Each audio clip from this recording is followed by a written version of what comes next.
सबको नमस्कार। मेरे प्रिय ठेकेदार भाई और मेरे कलीग्स, मेरे मित्रगण, सबको तहे दिल से नमस्कार। रवि गुप्ता बांगुर सीमेंट से आज मैं आपके साथ एक वीडियो शेयर कर रहा हूँ और आशा करता हूँ कि आप सब लोग परिवार वाले लोग, आपके परिवार वाले, आपके रिलेटिव्स सब सुरक्षित होंगे, क्योंकि ये महामारी जो बीमारी चल रही है इसमें हम सब लोग घर बैठे हुए हैं। आज एक महीना होने को आ रहा है घर बैठे बैठे, और ना जाने और कितने दिन हम ऐसे बिताएंगे। तो बहुत अच्छा है, बहुत अच्छा मौका भी है।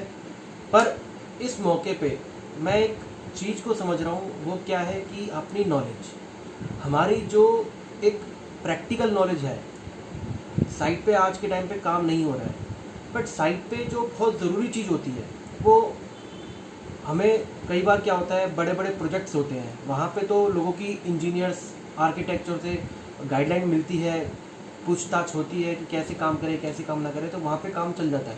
बट ये जो चीज़ है, आज मैं जो वीडियो बना रहा हूँ, ये जो चीज़ है ये है सिर्फ और सिर्फ जिन लोगों को नहीं पता है, और जो लोग पता है वो भी नहीं कर पाते हैं। और जो IHV सेगमेंट होता है, IHV सेगमेंट मतलब जो खुद घर का मालिक होता है, तो जो छोटी छोटी साइट चल रही होती है। तो बात ये है कि अभी फ़िलहाल जो मैं एक टॉपिक उठाया है आज के मुद्दे का, वो ये है कि curing of concrete, curing of plaster, curing of masonry work. क्योंकि सीमेंट का कोई भी काम, कोई भी कास्टिंग हम करें सीमेंट की, तो वो अगर हम उसकी तराई ना करें तो वो बिल्कुल बेकार है। और तराई हम जिस तरीके से करेंगे, कैसे करेंगे, वो मैं आज आपसे डिस्कस करना चाहता हूँ। क्योंकि एक कंस्ट्रक्शन में, एक घर बनाने के काम में तराई सबसे ज़्यादा इम्पोर्टेंट है। तो मैंने आज का एक टॉपिक उठाया है तराई, क्यूरिंग। तो मैंने ना क्या है कि छोटा सा कुछ शब्द हैं जो ऐसे जो मैंने लिख लिए हैं, ताकि मैं बोल नहीं पाता, तो इससे पहले मैंने लिख लिए। तो ये मैं आपको दिखा सकता हूँ, मैंने लिख लिए।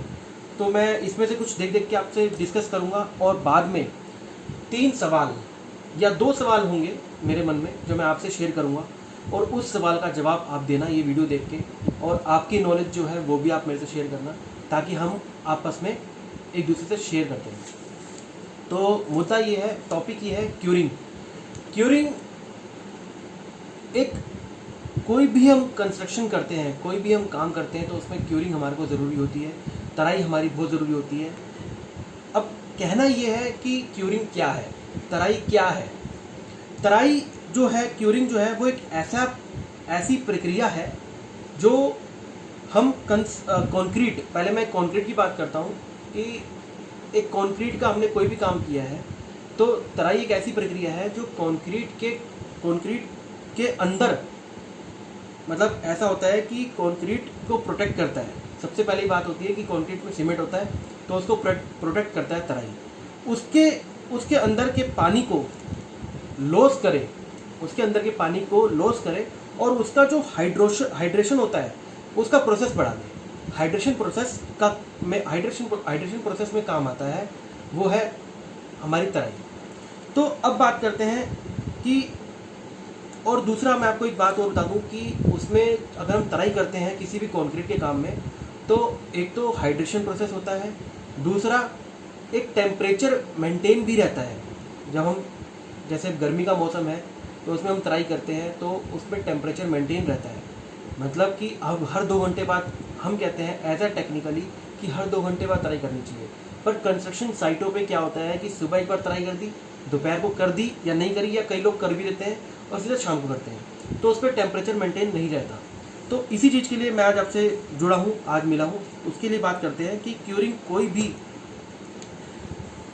कंक्रीट या प्लास्टर या सीमेंट की बनी हो चीज़ को स्ट्रेंथ इंक्रीज करता है। क्यूरिंग जो है, अगर हम कोई भी काम करते हैं, तो क्यूरिंग जो होती है वो एक स्ट्रेंथ इंक्रीज करती है। सबसे बड़ी बात होती है कि उसकी स्ट्रेंथ, चाहे वो प्लास्टर हो, चाहे वो मैसनरी वर्क हो, चाहे वो कंक्रीट का काम हो, कि उसकी स्ट्रेंथ गेन होती है, उसकी स्ट्रेंथ बढ़ती है जितनी ज़्यादा हम क्यूरिंग करेंगे। तो और उसके अंदर पानी जो उसके अंदर जो होता है, जैसे हमने कंक्रीट बनाया, उसके अंदर जो पानी होता है उसकी जो मात्रा है वो डिक्रीज करने के लिए, ऊपर से हम ट्राई करते हैं, वो एक नमी रहती है, स्ट्रेंथ प्रोवाइड होती है, बट जो अंदर का पानी है उसको डिक्रीज करने के लिए। साथ ही उसके अलावा कंक्रीट में क्रैक्स, जिसको बोलते हैं thermal power cracks, thermal cracks होते हैं कंक्रीट में। कई बार आपने देखा होगा थर्मल क्रैक्स आते हैं। उसको एक चीज़ हो रहा है, उसको हम बोलते हैं प्लास्टिक श्रिंकेज क्रैक। तो वो जो चीज़ है प्लास्टिक श्रिंकेज क्रैक और थर्मल क्रैक्स जो होते हैं बहुत माइनर से होते हैं, बाल जैसे क्रैक होते हैं, पूरे लेंटर की थिकनेस में नहीं आते हैं, हल्का हल्का ऊपर ऊपर आते हैं। वो एक टेम्परेचर की वजह से आते हैं, साथ ही अगर हम क्यूरिंग प्रॉपर तरीके से नहीं करते तो हमारे वो क्रैक डेवलप होते हैं। तो इस चीज़ के लिए हमारे को क्यूरिंग करना बहुत ज़रूरी होती है। साथ ही हमारे जो क्यूरिंग होती है तो वो क्रैक्स डेवलप नहीं होते हैं, उसको रोकता है। क्यूरिंग जो होती है, तराई जो होती है, वो उसको रोकता है। साथ ही क्यूरिंग पीरियड तो बहुत ज़रूरी है, पर वो कैसे, क्यों? तो वही चीज़ है कि ये इसलिए होता है कि सीमेंट को अपना प्रोसेस करने के लिए, कोई भी हम सीमेंट का काम करते हैं तो उसको अपना प्रोसेस करने के लिए और सीमेंट की हाइड्रेशन को इन्हांस करने के लिए, जैसे मैंने बताया था कि सीमेंट में हाइड्रेशन होता है, वही चीज़ है कि सीमेंट को प्रोसेस पूरा करने के लिए और साथ ही सीमेंट की हाइड्रेशन को इन्हांस करने के लिए हम तराई करते हैं। बात आती है कंक्रीट और मोटार। मोटार जो मसाला बनता है हमारा, जो मैसनरी वर्क का मसाला बनता है, तो उस चीज़ के लिए अभी जो हम बात कर रहे हैं कंक्रीट और मसाला के अंदर के पानी से, पानी को बाहर आने से या वेपोरेट होने से रोकता है। कंक्रीट या कोई भी हो, उसको पानी को बाहर आने से, अंदर के पानी को बाहर आने से और बाहर जो वेपोरेट होता है उसको रोकता है। और पानी को रोकते रोकते स्ट्रेंथ भी इंक्रीज होती है। साथ ही अंदर जो इंटरनल माइक्रो स्ट्रक्चर होता है, अंदर का जो इंटरनल माइक्रो स्ट्रक्चर होता है उसको ठोस बनाने में मदद करता है, उसको ठोस बनाने में बहुत मदद करता है। जो हम तराई करते हैं तो अंदर का जो इंटरनल स्ट्रक्चर होता है उसको ठोस बनाने में बहुत मदद करता है। साथ ही बात करते हैं कि अब उसका प्रोसेस होता है, अब उसका प्रोसेस कैसे करना है, कि क्यूरिंग के तरीके भी होते हैं क्यूरिंग करने के। जैसे कि मैंने आपको बताया कि कई जगह क्या होता है, बड़ी बड़ी साइट्स चल रही होती है, गवर्नमेंट प्रोजेक्ट्स चल रहे होते हैं या बड़ी बड़ी साइट्स चल रही होती है, वहाँ पे क्या होता है आर्किटेक्ट्स गाइड करते हैं, बड़े बड़े इंजीनियर्स गाइड करते हैं। तो वही चीज़ हम कस्टमर लोग करते हैं। तो वही चीज़ मैं आपसे शेयर करूँगा कि वहाँ तो काम चल जाता है बड़ी बड़ी साइटों पर, छोटी छोटी साइटों पर जो होता है वो हम तराई कैसे करें। अगर मैं कोई कॉन्क्रीट बना रहा हूँ तो उसमें नॉर्मली ऊपर छत पर पानी जमा किया जाता है। सबसे पहला प्रोसेस होता है क्यूरिंग का, कि क्यूरिंग करने के दो प्रोसेस होते हैं। पहला कि अगर हमने कोई छत डाली है, ठीक है, कंक्रीट की छत डाली है, तो उस पर हम पानी भर के छोड़ दें 10 एक का मसाला 3 इंची तक लेके, और उसके 5 बाई 5 का रूम टाइप का बना के, और उसमें हम 3 इंच तक पानी भर के छोड़ दें। तो उसमें क्या रहती है, नमी रहती है, जिस वजह से वो स्ट्रेंथ धीरे धीरे इंक्रीज करता है और पानी जो है वो धीरे धीरे अंदर सोखता रहता है। तो एक तो होता है पानी भर के छोड़ दें। दूसरा, और पर उस चीज़ को हमें देखना है कि हमने वो कास्टिंग के बाद पानी कब देना है, कि उसको हम पानी कब दिया जाता है। जैसे कि आपने कॉलम भरा, तो कॉलम में होता क्या है, सुबह शाम हमने तराई कर दी, बट उसको क्या है कि कितने दिन तक और किस समय से शुरू करनी है तराई, वो हमें देखना बहुत ज़रूरी होती है। तो वही चीज़ मैं आपको कह रहा हूँ, जब कोई स्ट्रक्चर बनता है उसके 3 स्टेज होते हैं। पहला, शुरू में एकदम नरम रहता है, ठीक है ना। जब कोई स्ट्रक्चर आप बनाते हो तो उसके 3 स्टेज होते हैं। पहला, जब शुरू में एकदम नरम रहता है, तो जब शुरू के एकदम नरम रहता है तो, और जब वह जमना शुरू होता है, एक तो होता है जब नरम रहता है, उसके बाद जब जमना शुरू होता है उसको कहते हैं इनिशियल सेटिंग। क्या कहते हैं, इनिशियल सेटिंग। इनिशियल सेटिंग से और फाइनल सेटिंग का जो समय होता है, इनिशियल सेटिंग से जो फाइनल सेटिंग के बीच का, अगर हम उस पर पानी सूखने लगे, इनिशियल सेटिंग जो होती है वो होती है, कोई भी ओपीसी सीमेंट होता है उसकी होती है 30 मिनट, और कोई भी पीपीसी सीमेंट होता है तो उसकी 90 मिनट से कम नहीं होती है, 90 मिनट से ज़्यादा ही रहती है। तो मैक्सिमम मैं कहता हूँ चलो 90 मिनट, तो 90 मिनट से 600 मिनट तक एज़ पर हमारा जो गवर्नमेंट स्ट्रक्चर है, गवर्नमेंट का जो IS कोड है, उस पर जो बोला गया है कि सीमेंट की फाइनल सेटिंग 600 मिनट होती है। बट हमारे सीमेंट या कोई भी सीमेंट आप लेते हो तो उसमें जो है वो 350-400 मिनट एक फाइनल सेटिंग होती है। तो उस बीच का जो समय है उसमें क्या होता है कि कोई भी कास्टिंग हम करते हैं तो वेपोरेट होना से शुरू होती है, यानी कि सूखना शुरू होती है। जब वो सूखने लगे तो उसके ऊपर के सरफेस को हम क्या करेंगे, हल्का हल्का छिड़काव करेंगे। बट हल्का हल्का छिड़काव करने से पहले हमें उस पर मैं आसान भाषा में बात करूँगा तो उसमें मिस्तर या गुरुमाला बोलते हैं, जो लकड़ का होता है, लकड़ी का जो बना होता है, उस पर क्या होता है, जब हल्का हल्का सूख जाता है, जिस पे हम चल सकते हैं आसानी से, तो उस पर क्या है, हल्का हल्का रगड़ दें, जिसको हम बोलते हैं घुटाई। ठीक है, पर प्रॉपर भाषा में उसको घुटाई नहीं बोलते हैं, उसको कुछ और ही बोलते हैं, बट उसको हम अच्छे से रगड़ देते हैं ताकि उसमें जो क्रैक्स डेवलप होने होंगे ऐसे टेम्परेचर में वो नहीं होंगे। और वो जब सूखने लगे तो उसके बाद हल्का हल्का पानी का छिड़काव कर देना चाहिए। तो पानी का छिड़काव जब करेंगे तो उसके बाद क्या होता है कि घुटाई करने के बाद उसका हल्का हल्का पानी का छिड़काव कर देते हैं ताकि उसका हल्का हल्का पानी अंदर जाए और वो स्ट्रेंथ इंक्रीज करे। तो ये जो समय समय की गर्मी का है, जैसे आज की समय है, टेम्परेचर एक समय सीमेंट का जो टेम्परेचर होता है वो होता है 27 डिग्री, 27 से +-2, यानी कि 27 डिग्री टेम्परेचर अगर है तो उस पर हम तराई आराम आराम से कर सकते हैं। बट आज का जो टेम्परेचर है, अप्रैल का महीना चल रहा है, आज की डेट होगी है 18 तारीख, तो आज का टेम्परेचर 30 से 32 डिग्री जा रहा है, धीरे धीरे टेम्परेचर 40 डिग्री जाएगा। तो वही जो टेम्परेचर बढ़ रहा है तो वहाँ पे क्या होती है, धूप तेज आती है, धूप तेज आती है तो वहाँ पे क्या होता है कि वो जल्दी सूखने लगता है। तो हमें वो चीज़ का ध्यान रखना पड़ेगा कि हमने अगर 100 गज की छत बना रहे हैं तो पीछे का जो लेंटर हमने डाल दिया तो वो 2 घंटे में सूख जाएगा। उस चीज़ को क्या है कि 2 घंटे बाद जाके, 1.5 घंटे बाद जाके उसकी घुटाई सी करके हल्का हल्का पानी का छिड़काव कर देना 10-15 मिनट बाद। तो उस चीज़ में क्या होता है कि ये समय हमें वहीं जाके, छत पे जाके ही या साइड पे जाके ही पता चलेगा कि वहाँ पे हल्की नमी आ रही है, मौसम में धूप तेज़ है या तो फिर हवा चल रही है। तो उससे हमारे को डिसाइड पड़ेगा कि वहाँ पे हम तराई किस तरीके से करी जाएगी, मतलब कैसे करी जाएगी, कि उसी टाइम तराई करें या कैसे करें। तो वही चीज़ है कि जब 30 से 40 डिग्री टेम्परेचर आ जाता है तो 10 मिनट में सारा पानी सूख जाता है। अगर हम पानी डाल भी देते हैं तो 10 मिनट में सूख जाता है जब हमारा 40 डिग्री टेम्परेचर हो जाता है। तो उस चीज़ के लिए हमें बार बार ध्यान रखना पड़ता है। तो साथ ही बात करते हैं कि उस केस में हमारा जो दूसरा प्रोसेस है वो क्या है कि अगर हम बार बार छत पे नहीं जा सकते हैं, हर 10 मिनट बाद, 1 घंटे बाद हम छत पे नहीं जा सकते हैं तराई करने के लिए, तो उस केस में क्या होता है, दूसरा जो प्रोसेस होता है तराई करने का, वो क्या है कि जूट की बोरी आती है। जूट की बोरी आप सब समझते हैं, जूट की बोरी क्या होती है। बोरी हम आसान भाषा में उसको बोरी बोलते हैं, बट एक्चुअल में होती है वो जूट की बोरी। तो जूट की बोरी जो होती है वो उसको बिछा दें, बिछाने के बाद उसको हल्का हल्का तर रखें, हल्का हल्का के काफ़ी तर रखें ताकि नमी बनी रहे। और अगर धूप भी आ रही है तो बोरी तर रहेगी, तो वो बोरी सूखेगी धूप में, बट वो थोड़े लंबे समय बाद सूखेगी। तब तक हमारा लेंटर जो है वो हीट ऑफ हाइड्रेशन होना शुरू हो जाएगा और पानी भी सूखना शुरू हो जाएगा ताकि उसमें स्ट्रेंथ बनी रहे, नमी बनी रहे। आगे बात करते हैं, जैसे कॉलम है। अब कॉलम भी ऐसे ही आता है, कॉलम हो गया, बीम हो गया, तो वही चीज़ है कि कॉलम में भी हम अपना जूट की बोरी बांध के रखें और हल्की हल्की ऊपर से तराई करें। हम पानी के पाइप के प्रेशर से तराई नहीं होती है कभी भी। पाइप के प्रेशर से हम तराई करते हैं तो पानी सारा छू के निकल जाता है, बाहर आ जाता है, अंदर वो ऑब्जर्व नहीं कर पाता। इसलिए हमने वो बोरी बिछाई और हल्का हल्का ऊपर से तराई कर दी। अगर हमारा ऊपर हाथ नहीं पहुंच पाता है तो पानी का जो प्रेशर होता है, पाइप का जो प्रेशर होता है, वो हम टॉप लेवल पे रखें ताकि पानी नीचे आता रहे अपने आप। तो वो प्रोसेस जो है, ये 2 प्रोसेस है तराई करने के।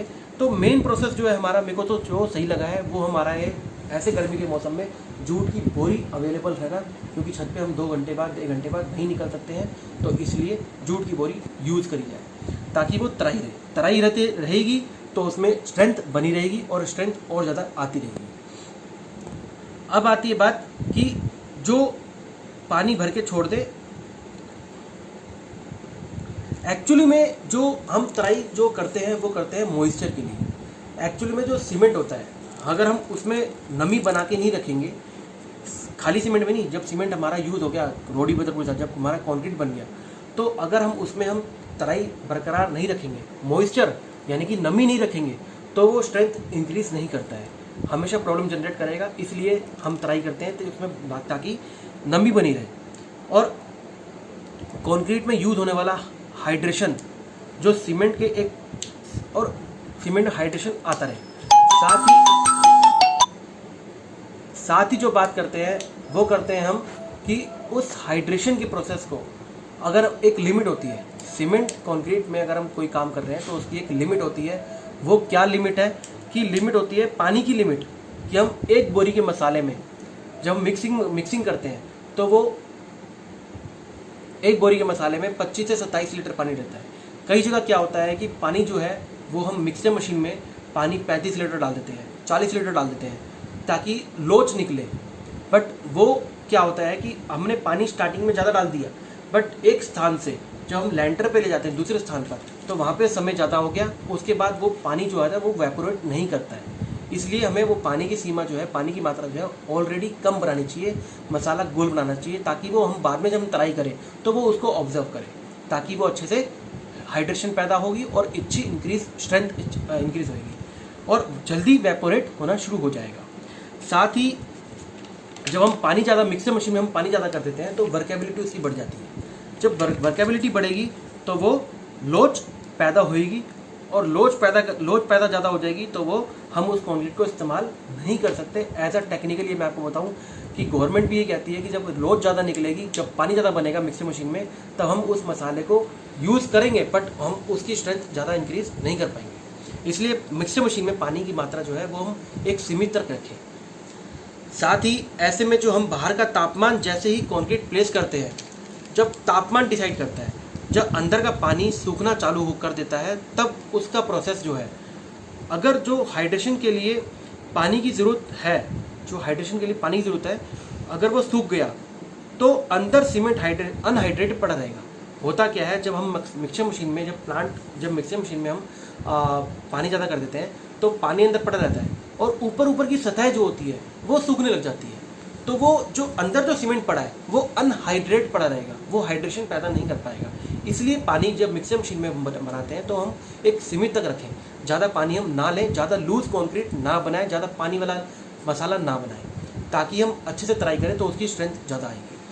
साथ ही उसका सरफेस जब गीला रखें तो वो मैंने आपको प्रोसेस बता दिया, सरफेस गीला रहेगा तो हीट ऑफ हाइड्रेशन आता रहेगा, उससे हमारी स्ट्रेंथ इंक्रीज होती रहेगी। इसलिए हमारे को क्यूरिंग की बहुत ज़रूरत होती है। और क्यूरिंग का असली समय क्या हो सकता है, हमें ये भी डिसाइड करना है क्यूरिंग का असली समय क्या हो सकता है। वो क्या है कि जब ऊपर की सतह, कंक्रीट की ऊपर की सतह जब सूखने लगे, तब हमारा क्यूरिंग का प्रोसेस शुरू हो जाता है। तो हमें वही डिसाइड करना है, वही डिसाइड हो जाता है कि हम ऊपर की सतह सूखने लगेगी तो हम पानी की तराई हम करेंगे तो वो ऑब्जर्व करेगा। साथ ही और इसको बोलते हैं एवोपोरेशन फैक्टर बोलते हैं। साथ ही अब इसको हमने देखना कब है, वो तो हम एक होता है विंड वेलोसिटी, यानी कि हवा, हम कितनी तेज़ी से हवा चल रही है या कितनी तेज़ी से धूप आ रही है, हम वही ये चीज़ें वहीं जाके ही देख पाते हैं, ऐसे बैठ के हम नहीं ऑब्जर्व कर सकते।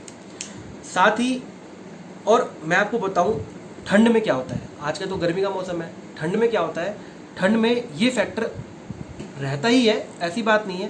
क्यूरिंग इनसे पहले शुरू करनी चाहिए, कोई दिक्कत नहीं है, पर उससे क्या होता है कि ठंड में हमें ये देखना पड़ता है कि तापमान कितना है। अगर हमारा टेम्परेचर 27 डिग्री से कम है तो उसको हम 12 घंटे बाद तराई करनी पड़ती है, ठीक है सर।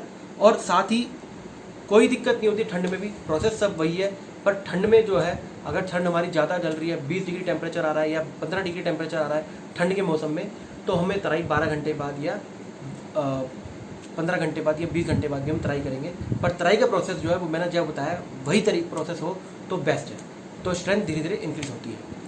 साथ ही अब आती है बात मैसनरी वर्क की। चिनाई में हम क्या करते हैं, चिनाई में मैं आपको बता दूं प्रोसेस सब सेम ही है। अगर 4 1 का मसाला है, यानी कि आपकी 4 इंची की दीवार है, तो मैक्सिमम ज़्यादा 10 दिन तराई होती है। सॉरी, कम से कम सॉरी माफ़ी चाहता हूँ, कम से कम 10 दिन तराई होती है चिनाई की दीवार में, 4 1 के मसाले में 1:4। और अगर हम यही 6 का मसाला बनाते हैं, यानी कि 9 इंची की दीवार बनाते हैं, दीवार चाहे 9 इंची की चाहे 10 इंची की, अगर आप 6 का मसाला बनाते हैं तो कम से कम 7 दिन की तराई चाहिए। और 7 दिन की तराई जरूरी है। तराई का प्रोसेस वही है, हर 2 घंटे बाद या 4 घंटे बाद हमें तराई करनी है। साथ ही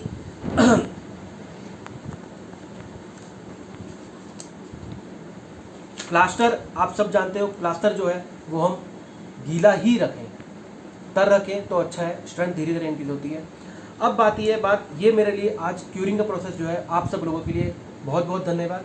बट एक चीज़ है जो मैं आपसे बोल रहा हूँ कि मेरे को तो चीज़ सारी समझ आ गई है। यदि आपको सब समझ आता है तो 2 प्रश्न हैं जो मेरे को आपसे पूछने हैं। What is the minimum period of curing in concrete? बहुत आसान क्वेश्चन है, ये मैंने बोल भी दिया है।